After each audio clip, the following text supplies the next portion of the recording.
Nous voilà ensemble pour le 3e épisode de la mini-série Un arc-en-ciel après l'orage. Aujourd'hui, je vous emmène dans une période sombre mais essentielle de ma vie.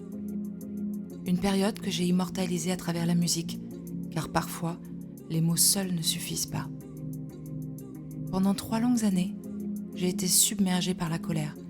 Une colère qui n'était pas seulement dirigée vers l'extérieur, mais aussi et surtout vers moi-même. Pourquoi ma fille ? Pourquoi moi ? Pourquoi nous ? Les nuits blanches, le jugement des autres, l'incompréhension, la maladie, les handicaps qui se cumulent.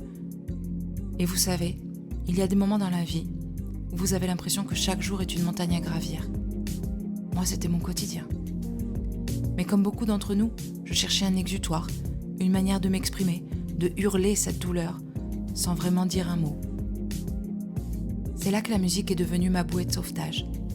Sous le pseudonyme d'Anna Jo, j'ai décidé d'enregistrer un album entier. Pourquoi Anna Jo ? Parce que c'était en anglais. Il faut dire que la peur du jugement est parfois si forte qu'on veut se cacher, même en s'exprimant. L'anglais était pour moi une barrière, une manière de dire « je vais parler, mais je ne veux pas que tout le monde comprenne ». C'était une protection, une carapace. Mais l'essentiel n'était pas la langue, c'était le message derrière chaque note, chaque mélodie. C'était ma douleur transformée en art, ma manière de dire au monde « je souffre, mais je suis toujours là, toujours debout ».